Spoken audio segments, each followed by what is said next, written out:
कोर्टामध्ये सर्वात जास्त प्रेशर नेमकं कशाचं येतं हे तुम्हाला माहीत आहे का?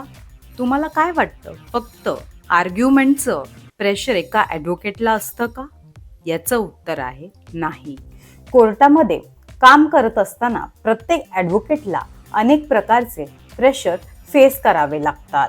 सगळ्यात महत्त्वाचं म्हणजे टाइम प्रेशर. एका दिवसात अनेक मॅटर्स, हिअरिंग आणि डेडलाईन मॅनेज कराव्या लागतात. दुसरं म्हणजे क्लायंट्सचे एक्सपेक्टेशन.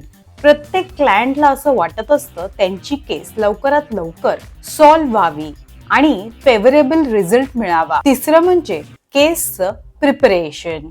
प्रत्येक हिअरिंग आधी फॅक्ट, डॉक्युमेंट्स आणि कायद्याचा योग्य अभ्यास करावा लागतो. आणि सगळ्यात महत्त्वाचं म्हणजे कोर्ट रूम मध्ये उभं राहून सगळ्यात योग्य डिसिजन घ्यावा लागतो. पण हे प्रेशर हळूहळू एक्सपिरियन्स आणि प्रॉपर प्रिपरेशन मुळे मॅनेज करता येतं. सुरुवातीला जर प्रेशर आलं तर घाबरू नका. हेच प्रेशर तुम्हाला फ्युचरचा बेस्ट ॲडव्होकेट बनवेल. मला लीगल प्रोफेशन बद्दल रिअल माहिती हवी असेल तर माझ्या चॅनलला नक्की सबस्क्राईब करा, फॉलो करा आणि आजचा व्हिडिओ आवडला असेल तर लाईक करा, शेअर करा, कमेंट करा.